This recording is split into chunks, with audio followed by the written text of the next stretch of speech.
Amen. Mayong gabi Amen. sa tanan, mayong gabi sa nasa virtual ug mayong gabi sa tanan nagasubaybay sa atong YouTube channel ug sa nagasubaybay sa atong Facebook page. May the Lord bless you and keep you. Ug salamat sa protection sa Ginoo sa tanan nga nasa Manila nga nabagyuhan ug ang pagcomfort sa Ginoo sa mga nawalan ng mga mahal sa buhay. Life must go on. Ang kinabuhi sa tao ana gyud na siya. Ingon ang Biblia, in this world we have many tribulations, but be of good cheer cause I overcome the world. Okay, kitang tanan ako anak sa Dios. Ako anak ko. Ang akong kinabuhi iya lamang ni Kristo. Iyan lamang ni Salamat ni Si Kristo alang kanako. Kristo. Alam. Kristo, alam ko na. Walay labot ang yawa nako. Walay lamang. Walay labot niya. I am blessed. I am blessed. I am anointed. I am anointed. Highly favored. I'm highly favored. Healthy and strong. Healthy. Healthy and strong. Last, I will not die. I will not die. I will live I will live and declares the works of the Lord. to declare So kitang tanan kamupod nga nagasubaybay sa mo sa channel nga ito sa Ladder to Heaven TV. Just declared it every day tong declarations nato para maunay manghitabo sa atong kinabuhi. Okay? Nang kung magadeklara tag positive, positive ang manghitabo. Kung magadeklara tag negative, negative pud ang manghitabo. Amen. So ang panghitabo sa atong kinabuhi nagadepende sa atong ginadeklara. So ablihan nato atong Biblia sa James chapter 4 verse 7. James chapter 4 verse 7. Santiago, Jacobo 4:7. So nakita ninyo? Sunod sa Hebrews, Santiago na. 4. So basahon ako ha. Madungog ninyo ko.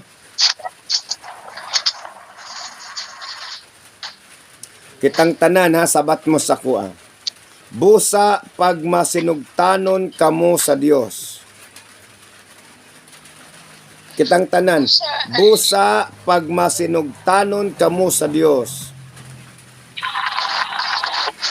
Busa pagmasudanan kamo sa Diyos. Sukli ninyo ang yawa, Bukli ang yawa. ug mudagan Suklayin siya. ninyo ang yawa. Mudagan siya. Amen.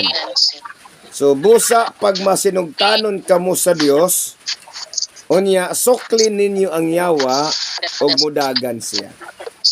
So unsaon nato pagsukol sa yawa? By means of obeying the Lord. Di natin po pwede na kalabanin yung diablo na tayo-tayo lang. So kailangan tayong sumunod sa Panginoon so that the power of the Lord, the influence of the Word, the influence of the Holy Spirit will manifest upon us, and therefore we can fight back the devil, makasukol ta sa iyaha ug mudagan siya dili tungod kay kusgan ka kundi kay kusgan ang naa sa sulod nato. Amo na ingon ang Ginoong Dios, the spirit that ingon ang Biblia, the spirit that is in you is greater than the spirit that is in the world. So the spirit that is in you, that is the word of the Lord. The spirit that is in you, because the word of the Lord is a spirit. The spirit that is in you that activate your faith is greater than the spirit that is in the world. Because the Holy Spirit will not move. Ang banal na espiritu ay hindi po gagawa ng anuman na hindi naaayon doon sa salita ng ating Panginoong Hesus, because the Spirit of the Lord is always abound by the word of the Lord.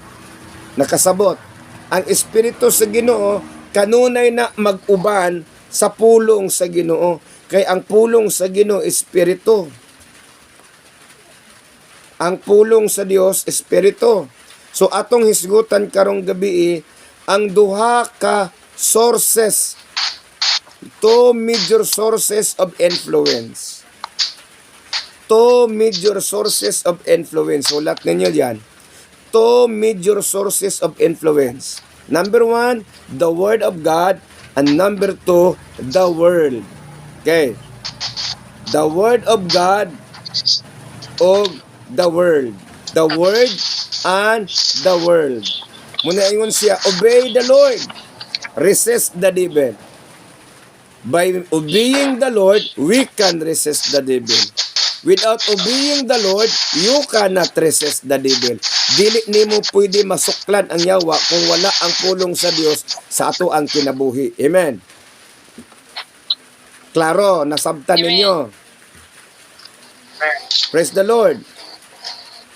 So influence is a power or authority arising from elevated situations or stations. Ang impluwensya usa ka gahom o otoridad nga namugna, otoridad gahom nga namugna gikan sa taas nga posisyon. Sa laing bahin, ang influence is a power to control. If you have influence, you have power. And if you have power, you can control. Amen. Hallelujah.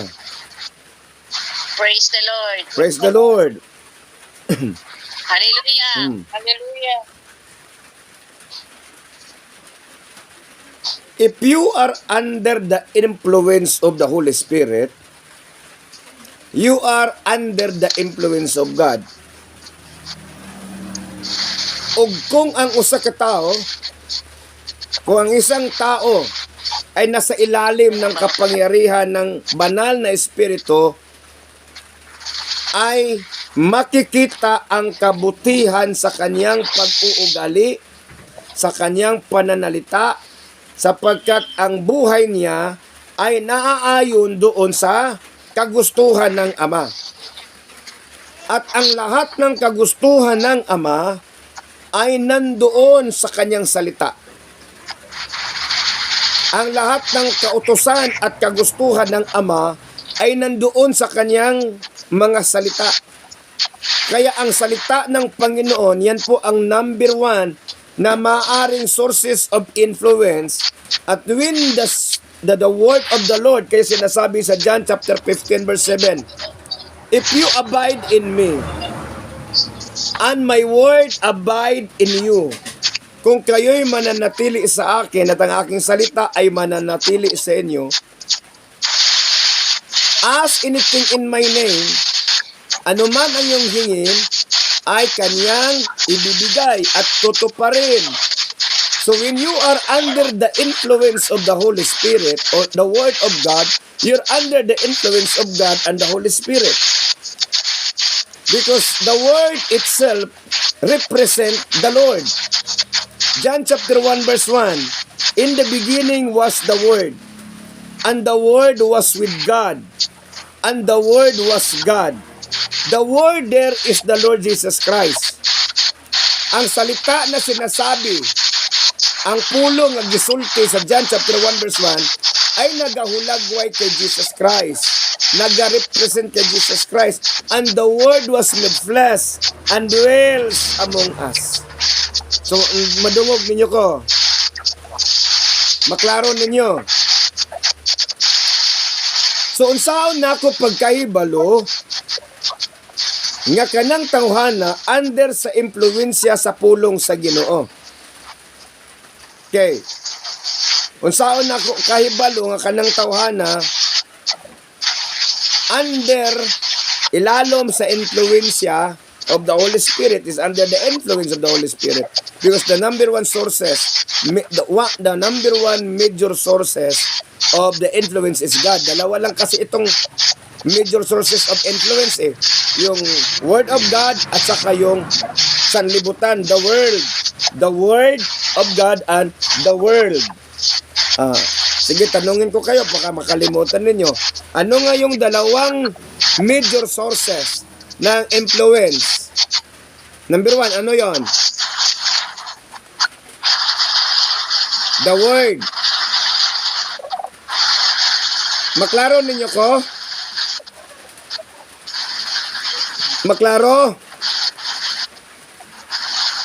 Amen. Okay. Number one, the Word. Number two, the world. The Word, ang salita, at ang sanlibutan.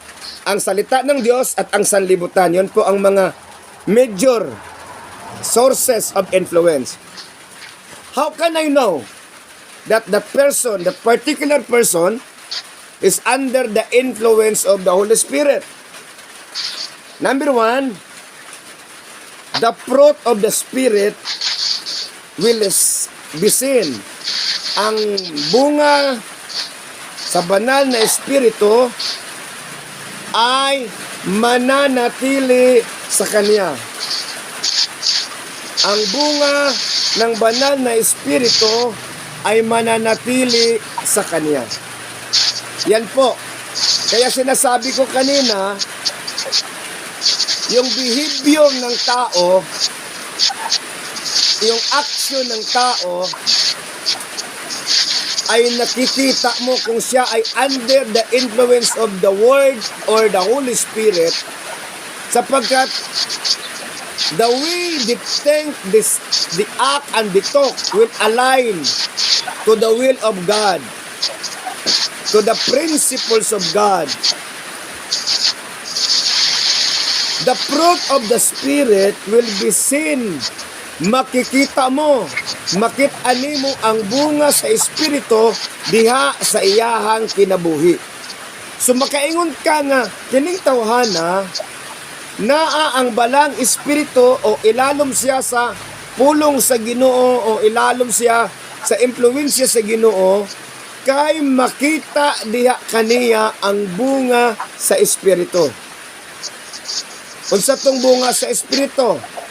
Ang una, love. Ang katapusan, self-control. Galatia 5:22. Sulat ninyo. Ayong lahat na sa YouTube, isulat ninyo. Galatia 5:22. Nakikita dyan, the fruit of the Spirit is love. Then, the last of it is self-control. Bakit? Sapagkat yung self-control at saka yung love, yan po ang tutulong sa atin upang tayo'y magiging masunurin doon sa kagustuhan ng Diyos. Yung love at saka yung self-control. Sapagkat when you have self-control, it means ay mayroon kang pag-ibig o namumuhay ka sa pag-ibig. Amen. Madungog ko ninyo, pasensya na kayo kasi malakas po ang ulan. Malakas po ulan dito. Marinig yung ulan? Oh, malakas ang ulan. Number 2. Kanina marinig. Ano? Maklaro ko. Marinig yung ulan. Maklaro ninyo akong tingog. Okay. Importante maklaro ninyo akong tingog. Number 1, nga ebidensya nga under sa Holy Spirit, under sa pulong sa Ginoo ang tao. Number 1, naa ang balang bunga sa balang Espiritu, the fruit of the Spirit. Number 2, ang tao nakahibalo siya sa purpose sa iyong kinabuhi. They knew the purpose of their lives. Alam nila yung purpose ng kanilang buhay. Ano ba ang purpose? Bakit tayo narito? When you are possessed by the Word of God, when you are under the influence of the Spirit of God, the Word of God, alam mo kung ano ang purpose ng buhay mo. At ang purpose ng buhay natin ay dalawa. to glorify the Lord and to obey Him. To glorify the Lord and to obey Him. So isulat ninyo, ang dalawang purpose sa ating buhay is to glorify the Lord and to obey Him. Naintindihan? Amen. To glorify the Lord and to obey Him. So anong to glorify the Lord? Gihimo ta sa Ginoo para mo daig siya. Kayo ginawa ng Diyos ayon sa kanyang wangis upang tayo ay magbibigay papuri at magluluwalhati sa kanyang pangalan. To glorify His name. And to obey Him. Yung dalawang yan, that is the very purpose of God to us. Susunod tayo sa Kanya at i-glorify natin ang Kanyang pangalan. So sa araw-araw nating pamumuhay, dapat sumusunod tayo sa Panginoon upang sa ganon, ang Kanyang pangalan ay mag-glorify, papupurihan. Daygon sa tao ang Ginoo, pinaagi sa ato ang kinabuhi nga nagsunod sa Dios o nagpasidungog kaniya. That is the evidence nga naatay Holy Spirit, nga naay pulong sa Ginoo sa atong kinabuhi. Amen. Amen. Hallelujah. Amen. Number 3. Praise the Lord. Number 1, fruit of the Spirit, naa sa tuwa, ebidensya nga naatay, ilalom ta sa influensya sa Dios, influensya siyang pulong, ang fruit of the Spirit, love, and last is self-control. Galatia 5:22. Number 2, they know the purpose of God. Ano yung purpose? To glorify the Lord and to obey Him. Number 3, those who are under the Spirit of God, the Word of God, they do not confirm in this world. They will resist the scheme of the devil. Hindi sila susunod kung anong uso sa sanlibutan. Kaya sinasabi sa Romans chapter 12 verse 1, I beseech you, brethren, to offer your life as a pleasing sacrifice. Ana siya, ihalad ang inyong lawas, ingon nga buhing halad. And verse 2, ingon siya sa Romans chapter 12 verse 2, do not be conformed in this world, but be transformed by the renewing of your mind. So number 3, nga ilahanan nga ang tao under sa impluensya sa pulong sa Dios, under the influence of the Word of God and the Spirit of God, hindi siya aayon doon sa kagustuhan ng sanlibutan. Amen. So kung nagsabay-sabay ka sa uso, kung sa uso sa kalibutan, ang manghitabo sa imo, mailhan ka nga wala ang Holy Spirit sa imo. Wala kay pulong sa Ginoo. Kay katong naay pulong sa Ginoo, magpahilayo siya sa sistema sa kalibutan. Muna ingon sa atong gibasa kaganina, resist the devil. The scheme, the traps of the devil, gikatag niya sa kalibutan. Ug kung naa kay pulong, makahibalo ka nga kana trap na ug dili ka mo sabay ana. Amen. Hallelujah. Amen. Praise the Lord. Hallelujah. Nasabtan na to? So, unsay uso sa kalibutan, ayaw sabay. Kay ang uso sa kalibutan, dili na mao'y gusto sa Ginoo. Amen. Amen. Tanawa karon ng kalibutan, dili sila gusto badlungon. Dili sila gusto nga kanabang punaon, badlungon silang dili mayong buhat. So muna uso karon, mga bata karon suko ug badlungon. Diba, makita nato ng realidad. Mauto siya number 1, nga ilhanan, nga kanang tawhana, ilalom sa kagahom sa Holy Spirit. Number 1, na ay bunga sa Espiritu, iyang batasan, iyang kinaiyahan na usab. Number 2, nakaibalo siya sa katuyuan sa iyang kinabuhi purpose, to glorify and to obey the Lord. Number 3, they do not confirm in this world. That is the evidence when that person is under the influence of the Holy Spirit. Kaya I hope nga kamong nasa YouTube nakasunod mo, nagdagsulat mo. Okay. Number 2 nga sources para natay comparison. The world. W-O-R-L-D. The world ang sanlibutan. Kay balo ba mo ang sanlibutan kusog maka-influensya? Amen? Tanaw ni mo karon ang kalibutan, kusog ang influensya sa kalibutan. Munang mas daghan sa kahilayan, mas daghan sa sabungan kaysa simbahan. Mas daghan sa concert kaysa simbahan. Mas daghan sa sinihan kaysa simbahan. Mas daghan sa mall kaysa simbahan. Amen. Ang tao sa sabungan, dili na kinanglan nimo nga pugson og uban. Magdala ra kag manok, moingon na sila asa ka. Masabungan uban ko, moana na dayon sila. Inana ka effective ang kalibutan mo hatag impluwensya. Amen. Amen. Tanawan ng kalibutan unsay pauso-uso nga mga sinaninaan, pauso-uso sa buhok. 'Di ba? Sunod dayon ang mga bata, mga tao. That is how the world make a difference. Nga nahimong ang Kristohanon mura nagdi Kristohanon tungod kay na-impluwensyahan sa kalibutan. Okay, how can I know that that particular person is under the influence of the world? Timanan nato pagka kita ilalom sa sistema sa kalibutan na ay access ang yawa because ang kalibutan mauna sa gingharian ni Satanas. Ngun ang Biblia laot ka uyuta kay diha kanimo nahulog ang karaang bitin ang yawa ang kaaway sa mga anak sa Ginoo. So naay binirahay between sa kalibutan o sa gingharian sa kahayag o gingharian sa kangitngit. Muna sa Colossus 1:13 ang sinasabi doon, for God translated us from the kingdom of darkness that is the world to the kingdom of His Son, that is the Word, Son, Jesus Christ. Gibalhin na ta si Ginoo gikan sa kangitngit ngadto sa kahayag sa diyang naa natay Ginoo. So kinahanglan nga magkinabuhi ta ilalom sa impluwensya sa pulong sa Ginoo, dili ta ilalom sa impluwensya sa kalibutan. Naunsaon ako pastor pagkaibalo nga ilalom pa ko sa impluwensya sa kalibutan. Number 1, di follow the way of the world.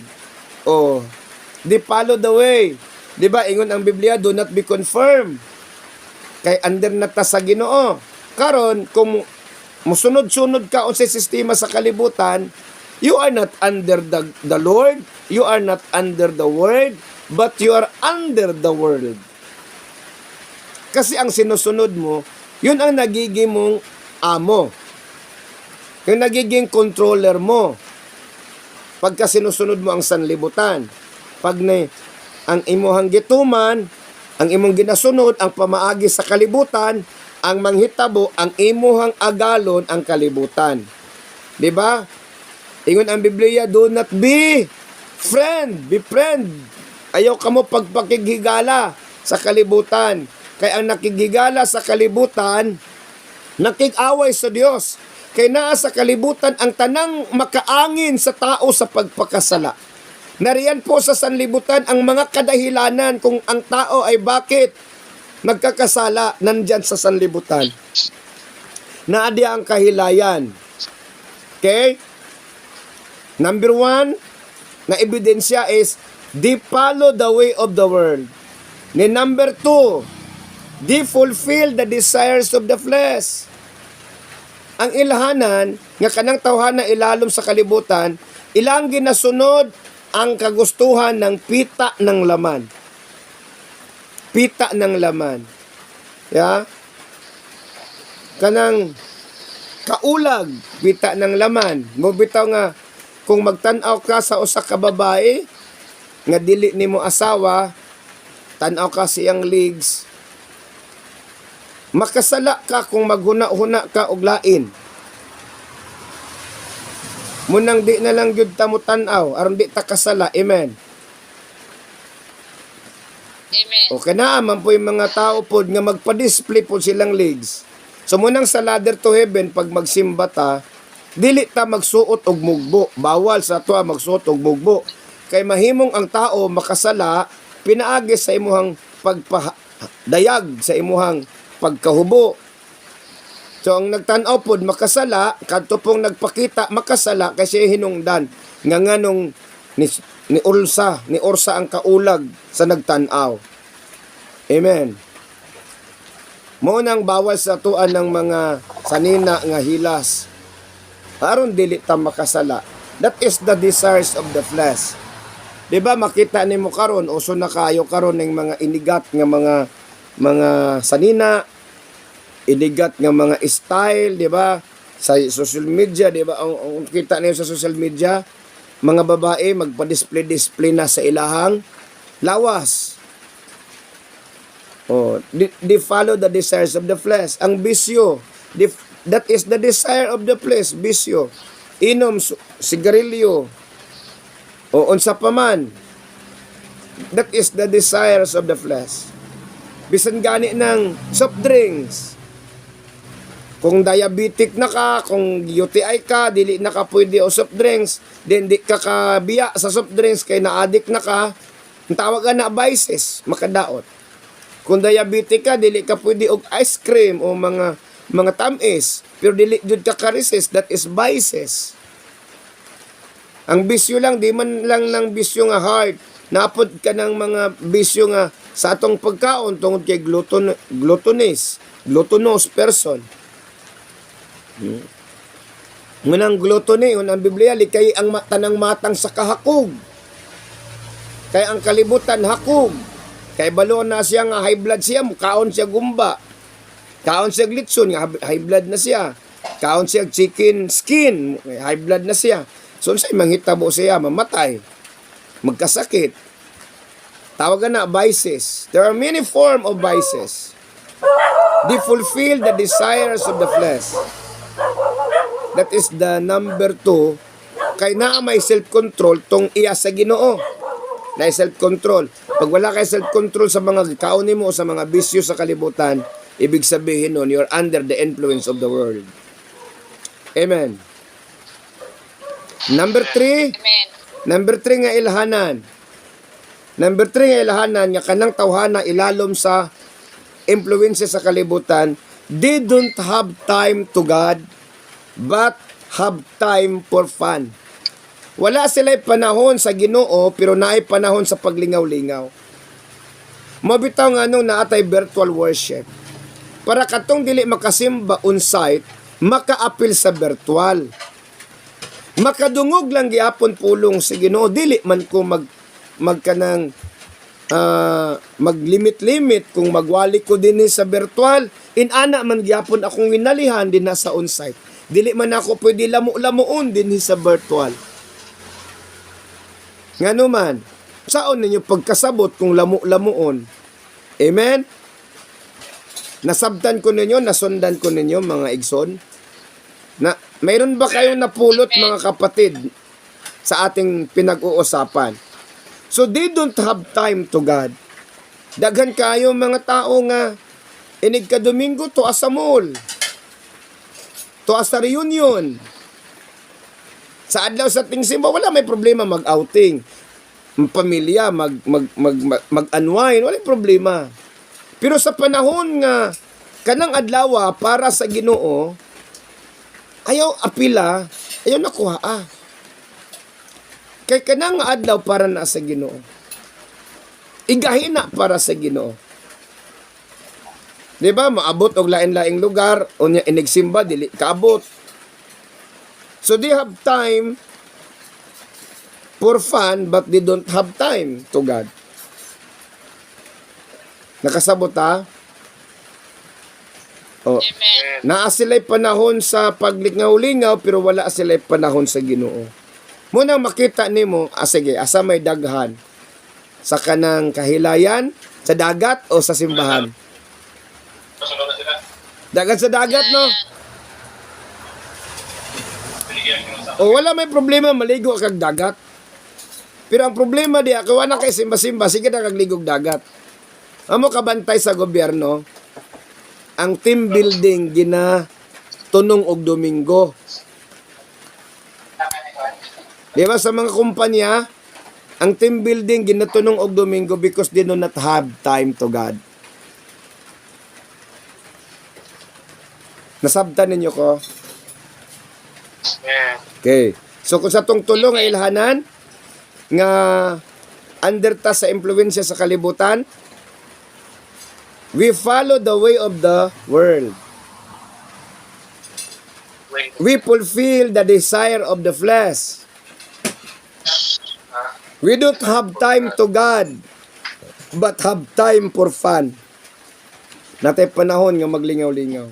I hope nga kamo nasa YouTube o nasa virtual, namoy masabtanan.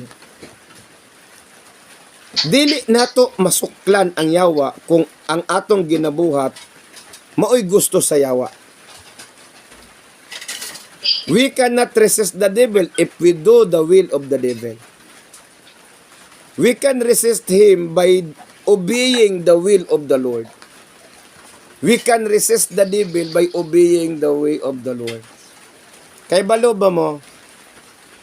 The difference between the word and the world and the word is letter L. Okay? Amen. Sa kalibutan, ang world naa ang L stand for lust. When you omit the word L, the letter L in the world, you omit the lust of the flesh, then you will found the word. The world is our mission field. Ang kalibutan ato ang mission field ng mga anak sa Dios. We should replace the L lust to the love of Christ, so that we can resist the devil. Ang L sa world, if you delete the L, you can find the word. Because the L there is stand for lust. Lust of the flesh, lust of the eyes, and the pride of life. Okay? So you will found the word. And now we have the missions. And the primary missionaries from heaven to the world is the Lord Jesus Christ. For God so loved the world. So dapat ang kalibutan puno nato sa gugma sa Ginoo. Pero ang kalibutan na puno sa kauwag, na puno sa kaulag, sa lust. Munang makita nato sa kalibutan, imbis kay musukol sa yawa, naulipon sa yawa, tungod kay gi-embrace nila ang lust. Dili nila gi-embrace ang love of Christ. Because when you embrace the love of Christ, you obey Christ. You obey the Lord. If you love me, the Lord says, John chapter 14 verse 15, if you love me, keep my commandments. Amen. So gisugo ta sa Ginoo pag masinog, obey Him and resist the devil by knowing what are the schemes of the devil. What are the evidence that the person is under the influence of the world? Because when you are under the influence of the world, the devil has access on you. Na ay doorway ang yawa sa tao kung ang tao nagkinabuhi subala sa kalibutan nun nga pamaagi og sistema. Naata nagpuyo sa kalibutan, ang tawag sa nato sa mga nasa kalibutan, we are strangers. Strangers, mga dayo lang ta din eh. Muadto taglangit kay giandaman ta si Ginoo luna dito ingon siya. Do not be your heart be troubled, believe in God and believe also in me. In my Father's house are many mansions. Muanhi ako aron kuhaon kong kamo, aron kung asa ako tua usab kamo. Pero kung nagkinabuhi ta din na sa kalibutan, ilalom sa kaulag sa kalibutan. Kaya naaman ang kaulagan, last, dili man ang kaulag ka na lang sex, dili man lang na mo'y kaulag. Kaulag sa mga butang ning kalibutan na. obsession of the things that is lust of the eyes. Pagka materialistic, that is lust of the eyes. Pagka laog sa pagkaon, that is lust of the flesh. Katagbawan sa unod. Kahilayan, that is lust of the eyes. Malingaw ka. Nasabda na to? Are you listening? Amen. Amen.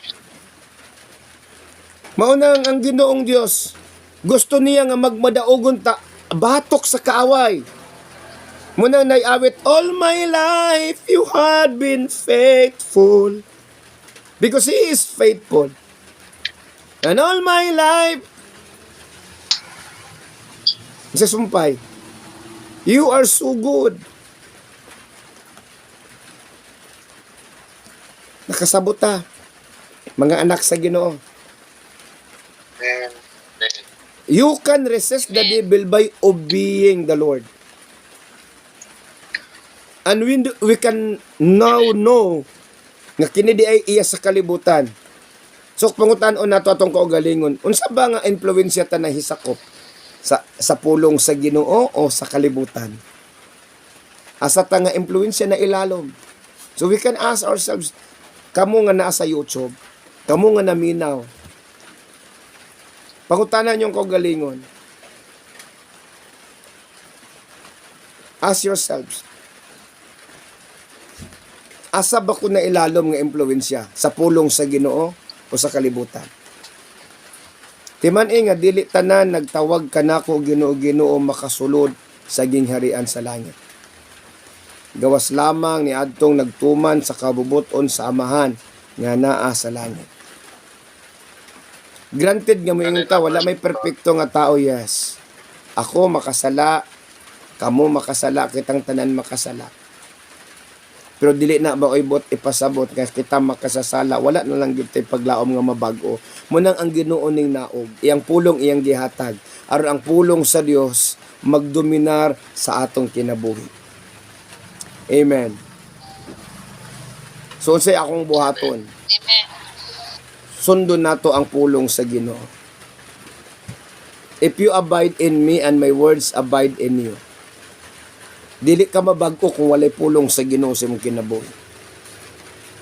Bulahan ang mubasa, bulahan ang maminaw, bulahan ang mutuman sa pulong sa Ginoo. And I pray nga masabtan nato ni. Kamo nga nasa YouTube, kamo nga nasa virtual, I pray nga masabtan nato ang pulong sa Ginoo. Amen. Amen. Amen. Amen. Hallelujah. Ginoong Dios, akong gipasalamatan ang matag usa nga naminaw karong gabhiuna. Nga ang among kinabuhi Ginoong Dios, kanunay mailalom sa impluwensya sa imong pulong. Lord, pasaylo ami kung adunay panahon nga nailalom mi sa impluwensya sa kalibutan, we do not know. But tonight we know already. We now know nga unsay angay namong buhaton aron dili may mailalom sa impluwensya sa kalibutan. Lord God, I pray ng tanan Ginoo nga naa sa virtual, ikaw magapanalangin kanila, ug ang tanan nga nagatan-aw sa YouTube, nagasubaybay sa YouTube. I pray, Lord God, I do not know their names. Hindi ko alam kung saan sila ngayon, kung anong kanilang pangalan, pangangailangan sa buhay, kung anong kanilang pinagdadaanan. Ang tangi kong alam ay ikaw, Panginoon, ang nakakita sa kanilang kalagayan. And I pray, Holy Spirit, touch them, bless them, in Jesus' name. Thank you, Lord. Thank you, Jesus. And teach us to love you more, to obey you, Lord God, and to resist the devil. Allow the Holy Spirit to manifest in their hearts and in their lives. Allow Holy Spirit to control. Lord God, allow the Holy Spirit to manifest. In Jesus' name, I declare and I decree in the name of Jesus Christ. And those watching us in YouTube, I pray, Lord God, that you will touch them in the name of Jesus Christ. Amen and amen. O kung kamo na panalanginan, pinagpapala sa mensaheng ito sa YouTube na nanonood sa Ladder to Heaven TV at sa lahat ng sumusubaybay sa aming Facebook page, kindly share, like, and subscribe this channel and share it to your loved ones aron sila pud makadungog sa pulong sa Ginoo. The very purpose nga nung naghimo ta niini para ang pulong sa Ginoo makaabot sa inyong panimalay saan mang dako ng mundo, saan mang dako kayo sa Pilipinas. Ito po ang iyong lingkod si Pastor John Palermo. Mag-iiwan ng magandang gabi at ang Diyos ay magpapala sa inyong lahat. God bless you. In Jesus' name, Amen.